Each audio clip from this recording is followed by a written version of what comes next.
सके। तो last class में हमने क्या स्टार्ट किया था? बहमनी किंगडम, यही ना, बहमनी किंगडम। और इस बहमनी किंगडम में हमने ये देखा कि जो इसका फर्स्ट सुल्तान था उसको, यानी जफर खां कह लीजिए, जिसने जो टाइटल रखा अपना सुल्तान बनने के बाद, उसमें बहमन शाह आता था, अब्दुल मुजफ्फर अलाउद्दीन बहमन शाह। और इस बहमन शाह की वजह से कहा जाता है कि इसने ये जो बहमन शाह टाइटल रखा, इसी बहमन शाह टाइटल की वजह से इसको बहमनी एम्पायर कहा गया या बहमनी किंगडम कहा गया। अब बात ये आती है, इसमें दो कहानियां भी हमने देखी। पहली कहानी हमने देखी थी फरिश्ता की, कि फरिश्ता ने कहा था कि ये जो बहमन शाह था, यानी कि जफर खां जिसका उसका ओरिजिनल नाम था, इस जफर खां ने एक गंगू नामक ब्राह्मण के यहाँ क्या था, नौकर था, वहाँ सब कुछ सीखा था और वहाँ से इतना दूर आगे बढ़ा और ये शाह बना। तो कहानी वहाँ से, तो उस ब्राह्मण की वजह से इसने अपने टाइटल में बहमन जोड़ा। पर दूसरी जो मोस्ट एक्सेप्टेड है वो निजामुद्दीन की तबलके अकबरी में लिखा हुआ है, और उसमें ये लिखा हुआ है कि ये अपने आप को पर्सिया के हीरो बहमन से जोड़ता था, जो इस्फेंदियर, किसका? इस्फेंदियर का बेटा था। ये क्या है? ये जो है ये एक गॉड है। क्या है? Persian God. और इस पर्सियन गॉड का बेटा जो है वो है बहमन। क्या है? बहमन। और इस बहमन से इसने अपने आप को जोड़ने के लिए बहमन शाह टाइटल रखा, ताकि अपने आप को क्या दिखा सके? अल्लाह, यानी कि ईश्वर का बंदा दिखा सके, कि हम वहां से अपनी हिस्ट्री रखते हैं, ताकि कोई फिर इसके ऊपर सवाल ना खड़ा कर सके। यहां तक चीजें हमने देख रखी थी। इसके बाद क्या था कि हमने देखा था इम्पोर्टेंट रूलर, और उसमें पहला, हम जहां तक मुझे याद है कि हम लोगों ने इसे बहमन शाह को डिस्कस कर रखा था। बहमन शाह को हमने डिस्कस कर लिया था, और हमने ये देखा था कि कैसे ये अपना इजिप्ट के खलीफा से भी इसने सुल्तान की उपाधि को एक्सेप्ट करवा लिया था। खलीफा के जो, इजिप्ट के जो खलीफा थे, उनसे इसने अपने लिए सुल्तान की उपाधि को क्या कर रखा था? रिकॉग्नाइज करवा लिया था। ये भी हमने देखा था। और हमने ये भी देखा था कि कैसे ये बिदर बेरार, इस मतलब चार तरफ बनवाए थे इसने अपने टेरिटरी को, चार तरफ यानी कि चार प्रोविंसेस में डिवाइड कर रखा था, और हर प्रोविंस का नाम रखा था। जैसे इसका नाम हो गया गुलबर्ग, एक का नाम हो गया बिदर, एक का नाम हो गया बेरार, और एक का नाम हो गया दौलताबाद। इस तरह से हमने देखा था। तो प्रोविंस को ये इनके लैंग्वेज में क्या कहा गया? तरफ कहा गया। तो यहां तक तो कहानी हम लोग को क्लियर है। मोहम्मद शाह तक की कहानी हम लोग को क्लियर है कि बहमनी का जो पहला शासक था अबुल मुजफ्फर अलाउद्दीन बहमन शाह, 1347 से लेकर 1358 तक, यहाँ तक चीज़ें हमें क्लियर है कि इस 10 से 11 साल में इसने शासन किया और बहुत अच्छे से बहमनी किंगडम को आगे बढ़ाया। ठीक है। अच्छा, इस्माइल मुख जो पहला था, इस्माइल मुख, वो क्या था? वो बहुत ही एजेड था, ये याद है ना? तो उसने किसको हैंड ओवर किया था? जफर खां को हैंड ओवर किया, और जफर खां ने टाइटल रखा अब्दुल मुजफ्फर अलाउद्दीन बहमन शाह।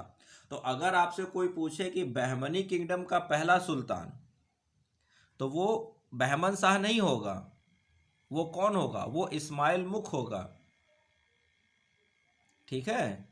यानी कि जिसने टाइटल लिया था नसरुद्दीन शाह का, उसने कौन टाइटल लिया था? नसरुद्दीन शाह का। लेकिन अगर आपसे कोई पूछे कि द फर्स्ट प्रोमिनेंट लीडर या फर्स्ट प्रोमिनेंट सुल्तान, द फर्स्ट प्रोमिनेंट सुल्तान जिसकी वजह से बहमनी किंगडम लाइमलाइट में आया, तो वो होगा अबुल मुजफ्फर अलाउद्दीन बहमन शाह।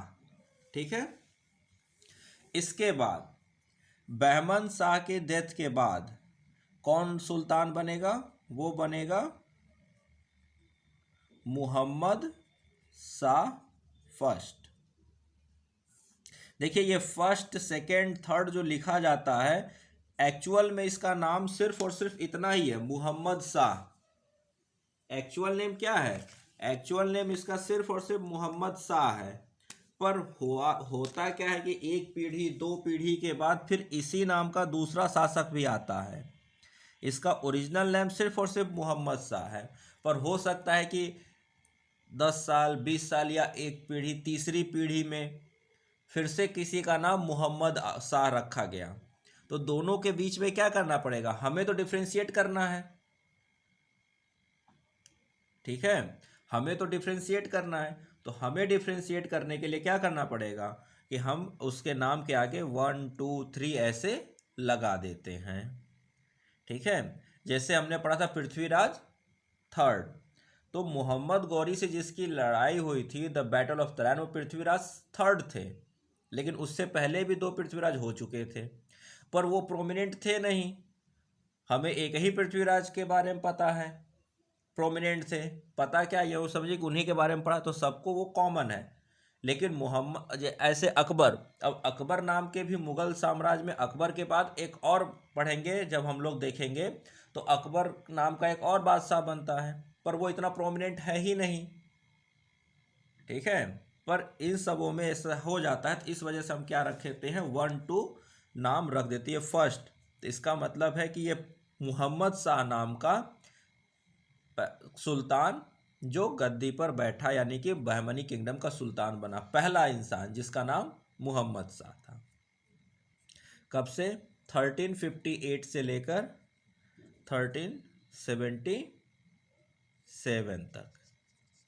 ठीक, कहीं पर ये 75 भी लिखा रहेगा, कहीं कहीं पर 75 भी लिखा रहेगा और कहीं कहीं पर 77 भी लिखा रहेगा।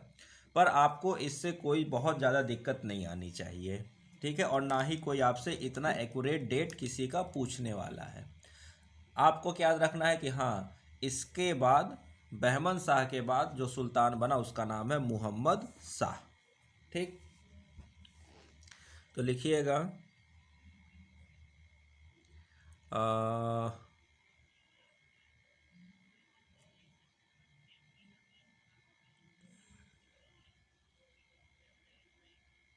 ठीक, किसका? मोहम्मद शाह के बारे में पहला पॉइंट लिखिए, son of Bahman Shah, son of Bahman Shah, and does the work of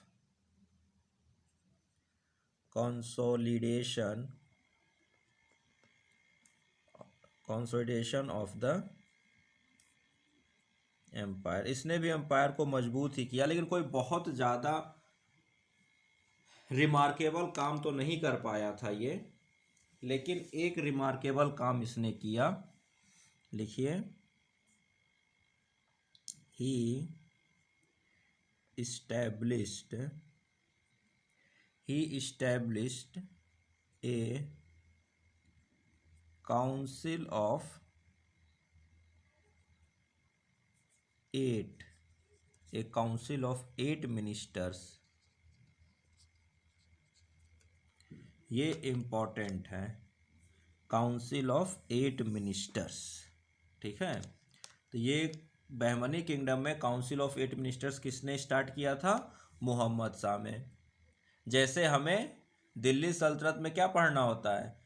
चहलगनी, the group of 40 चहलगनी पढ़ते हैं ना, किसने शुरुआत की और किसने ख़त्म की? तो इल्तुतमिश ने शुरुआत की और बलबन ने ख़त्म किया। ठीक है, तो इसने एक शुरुआत किया यहाँ पर काउंसिल ऑफ 8 मिनिस्टर्स। और इस काउंसिल ऑफ 8 मिनिस्टर में एक खासियत थी, लिखिएगा यहीं पर ऐसे लिख लीजिए, including the Peshwa, including the Peshwa. अब ये पेशवा जो है, ये पेशवा आपने सुना होगा किसके साथ? मराठा किंगडम में आपने सुना होगा पेशवा। ठीक है, तो पेशवा मराठा में आ रहा है, तो यहां कहां से आ गया? तो अभी तो मराठा किंगडम तो है ही नहीं, अभी तो मराठा है ही नहीं, लेकिन पेशवा है। तो इसका जब आप देखोगे, तो जब हम लोग वहाँ पहुँचेंगे मराठा किंगडम में, जब मराठों का इस्टेब्लिशमेंट होगा मराठा किंगडम का, तो वहाँ इसको हम लोग डिटेल से जानेंगे। ठीक है, मराठा किंगडम के जो प्रोमिनेंट लीडर रहते हैं वो रहते हैं कौन? शिवाजी। वहाँ से ही जनरली मराठों का उद्भव देखा जाता है। और शिवाजी किसके कंटेम्प्ररी हैं? तो वो औरंगजेब के कंटेम्प्ररी में आते हैं। ठीक है ना? हाँ, महाराणा प्रताप अकबर के कंटेम्प्ररी में हैं और शिवाजी औरंगजेब के कंटेम्प्ररी में हैं। तो अभी लेकिन पेशवा, ये पेशवा टाइटल बन चुका है और ये पेशवा टाइटल मराठों के टाइम तक कंटिन्यू रहेगा। और एक समय ऐसा आएगा कि राजा सेकंड नंबर पे हो जाएगा और पेशवा फर्स्ट नंबर पे आ जाएगा। कब? मराठों के टाइम में। और तब आपने कहानी वो पढ़ा होगा बाजीराव पेशवा वगैरह के बारे में। तो वो पेशवा क्या था? एक टाइटल था। ठीक है, वो पोस्ट का नाम था। पेशवा क्या है? पोस्ट का नाम है। तो एक मिनिस्टर है और उस मिनिस्टर के पोस्ट को कहा गया पेशवा। जैसे डिफेंस मिनिस्टर, रक्षा मंत्री, गृह मंत्री, तो वो मंत्री हैं, वहां पर कोई ना कोई व्यक्ति बैठेगा, यानी उस पोस्ट पर आएगा। तो वैसे ही पेशवा एक मंत्री, मतलब एक पोस्ट है, मंत्रियों की एक पोस्ट है। ठीक है, और ये इसी समय से, कब से? मोहम्मद शाह के टाइम से ही शुरुआत कर दी गई थी। ठीक, हाँ, चलिए नेक्स्ट कंटिन्यू करिएगा। लिखिए, conflict between Bahmani empire and Vijayanagara empire for the Raichur Doab. तो वही रायचूर डोआब, क्या? कृष्णा एंड तुंगभद्रा रिवर वाला डोआब क्या है? रायचूर डोआब। ठीक है, तो इसके टाइम भी विजयनगर और बहमनी के बीच में रायचूर डोआब के लिए कॉन्फ्लिक्ट कंटिन्यू रहा। स्टार्टिंग बहमन शाह के टाइम से हो गई थी, इसके टाइम में कंटिन्यूटी बनी रही उस कॉन्फ्लिक्ट को लिए। नेक्स्ट पॉइंट लिखिए, he forced the ruler of Warangal, he forced the ruler of Warangal to surrender the fort of Golconda, to surrender the fort of Golconda। तो वारंगल के रूलर से इसने गोलकोंडा को भी अपने कंट्रोल में ले लिया। तो इस तरह से आपने देखा कि मोहम्मद शाह का जो मोस्ट इम्पॉर्टेंट कंट्रीब्यूशन है वो है काउंसिल ऑफ 8 मिनिस्टर्स, और उन 8 मिनिस्टर्स में एक पोस्ट बनाना जिस पोस्ट का नाम है पेशवा पोस्ट। तो पेशवा पोस्ट की शुरुआत अगर थोड़ी हिस्ट्री में देखी जाए तो यहाँ से मानी जा सकती है। ठीक है, यहाँ तक क्लियर है चीज़ें। अब इसके बाद नेक्स्ट रूलर के बारे में देखते हैं।